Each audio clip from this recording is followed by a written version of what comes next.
American girls and American guys will always... Hey everyone, back for another movie review. This time it's going to be a spoiler one.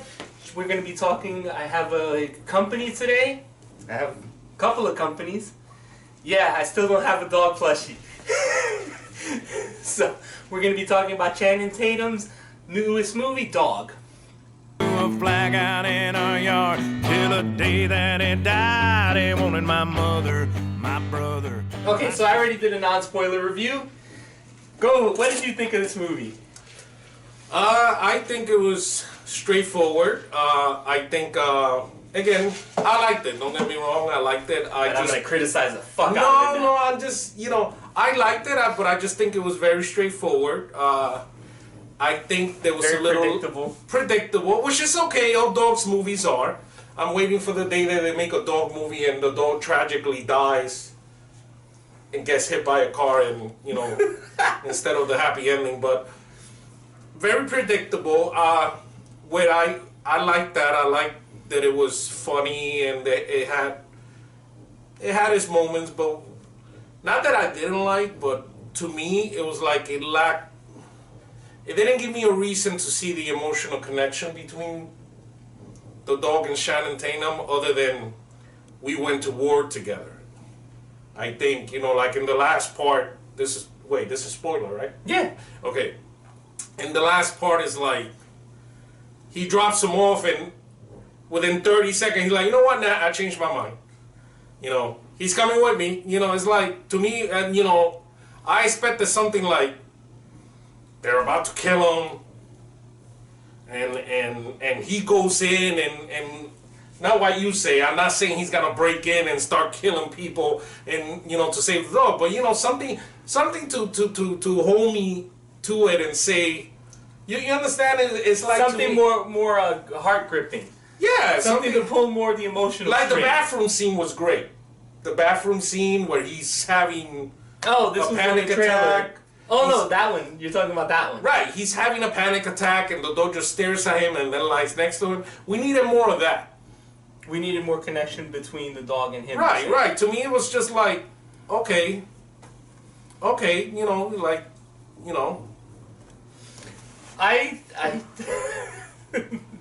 I think I'm working backwards this time.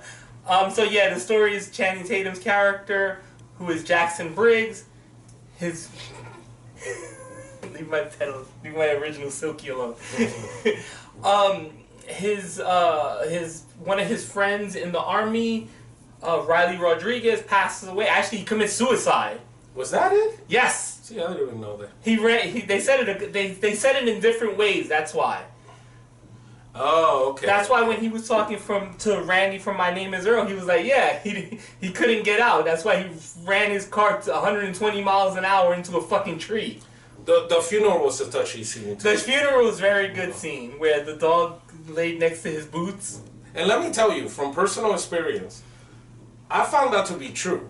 When I used to live in Puerto Rico, I used to have a dog named Brownie, and true story. I'm not fucking making this up. No. I was laughing at the name, Brownie. I used to live in La Perla, and we used to have a funeral there. And I shit you not, he used to go to my father's grave. Like, every other day he used to go. And I'm not talking about I live here and the cemetery was here.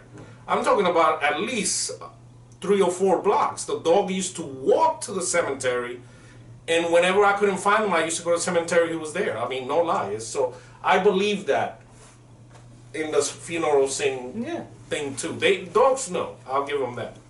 I will say this. I want to give a shout out to all the people who did cameos in this movie. Go ahead, say your favorite part. My favorite part is Kevin Nash when he broke the fourth wall.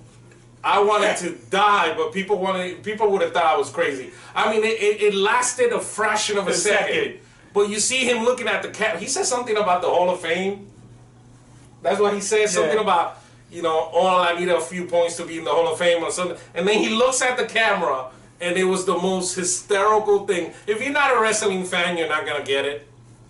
Even if you're not, he was funny in the movie. He was. He's just like this big guy. He's named Gus. Dude, that guy's huge.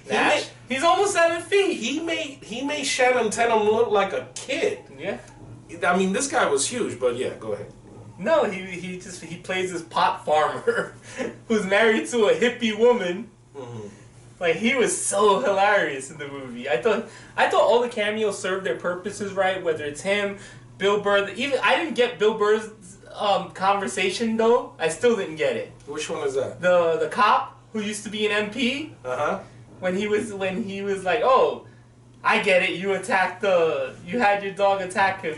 I think he was being sarcastic. I got that. As he was, but I didn't like. I think I understand what you're saying because at first it seems like, oh, I was in the military too, but I think he was being. The whole thing, as you know, like I got a little experience in law enforcement. He was just.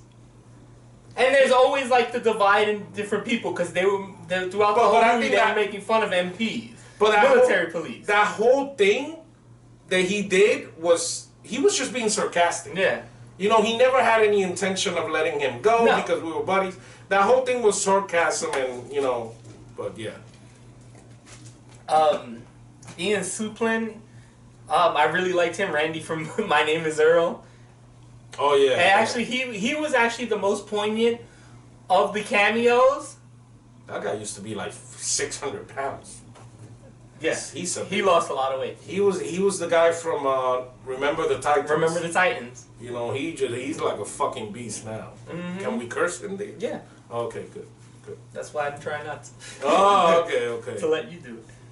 But I enjoyed the movie. I thought it was fun. I thought it was sweet. I thought it was sincere. I did like the scene where they started watching Grey's Anatomy, even though I hate that show. Yeah.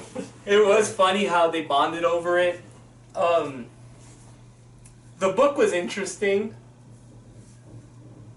You mean the book? Oh, I did like the fact that on the side of what did it say? Give war a chance. Yeah. I liked it. I liked the movie. Don't get me wrong.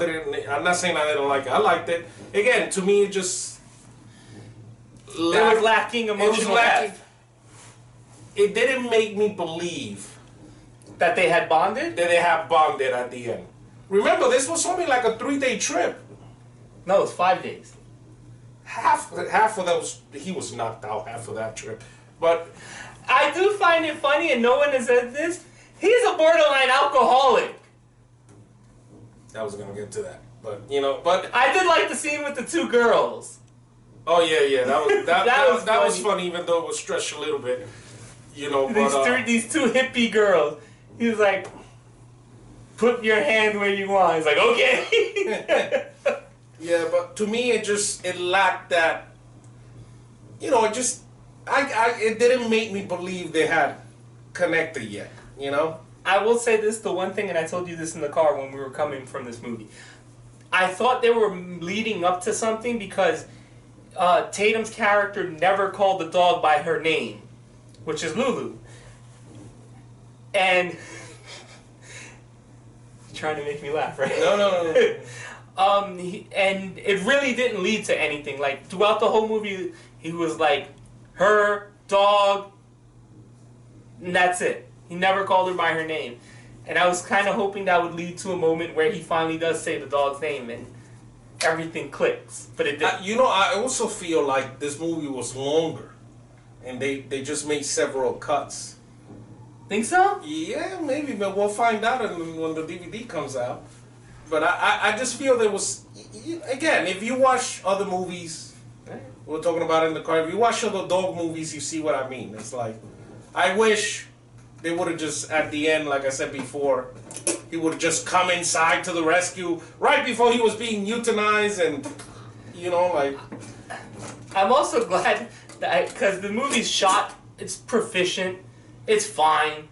It's not shot excellently. I'm not going to go out of my way to, go, oh my god, it was shot so wonderfully. Channing Tatum is the co-director for this movie. And a lot of the times, I thought it was shot like a Christian movie. I know you don't watch a lot of those, but I do, unfortunately. It probably was funded by them. And even the music it had, the montage it had with the very much country soundtrack, and I like country music. And I thought it was a bit... and I even thought they were going to go that way when Ethan's character started talking about, oh, why didn't you look about God? Mm-hmm. And then he's like, God, and then he was like, God could be anything, a book, a dog, a fucking rock. But I like that they made the turn to not make it, you know, this is a movie that easily could have been very, not that it would matter what religion it was, but I'm glad they didn't make that throughway. It was just like, hey, actually in a lot of ways, Lulu was his God. Yeah, and another reason why I didn't see the connection is because they don't touch much into the whole, the original owner of the dog. You know, I think that's what that montage at the beginning was.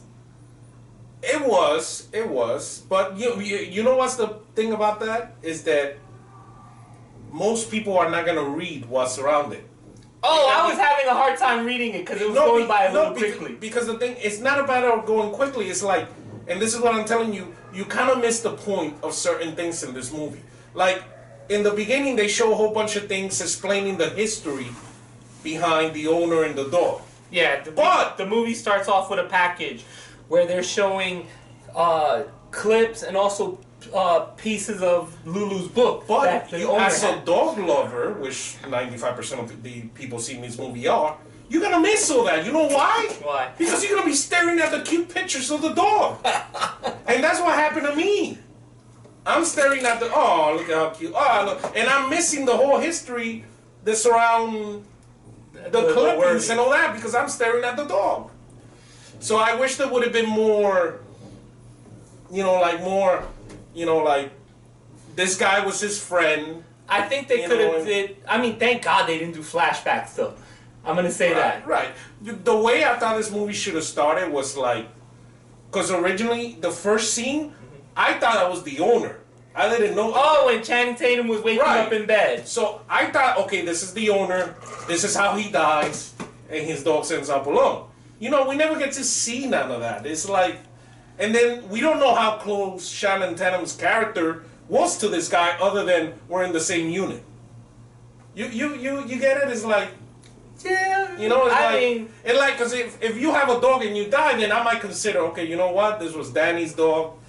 Yeah, I might keep it. But if it's somebody else, you know, I might be like, you know what, you keep it, I'm not keeping you. I never really liked your owner anyway. You know, it's like, there was nothing to say. This guy's original owner was a good friend of mine. I feel an obligation. You know, it's something to you get what I'm trying to say. Yeah. You know. So all right. So what's your score? I give it a 7. I still hold my score. I'm still an 8. I give it a 7. I thought it was and pretty to good. end this, I actually like Shannon's performance, and I never really liked him as an actor. I never liked him as an actor. But with this, is like he needs to do more movies like this. If you end up watching this video, unlike fucking his newest movie coming out next month, The Lost City with Sandra Bullock. We got that trailer today. But Magic Mike, my wife likes that, so you gotta pass on that. I never saw either one of them. You want to see it? You know. Nash was in 2, right? Or was he in the first one? I think he was in the first, but you know that's a girl movie, so I was just forced to see it. Yeah, that's what they all say. Anyway, that's it for today. Tomorrow I'm gonna be doing a review of Uncharted, with Tom Holland and Mark, whatever his name is. Why is this one missing an eye? I told you that story. Anyway, any last words? Bye.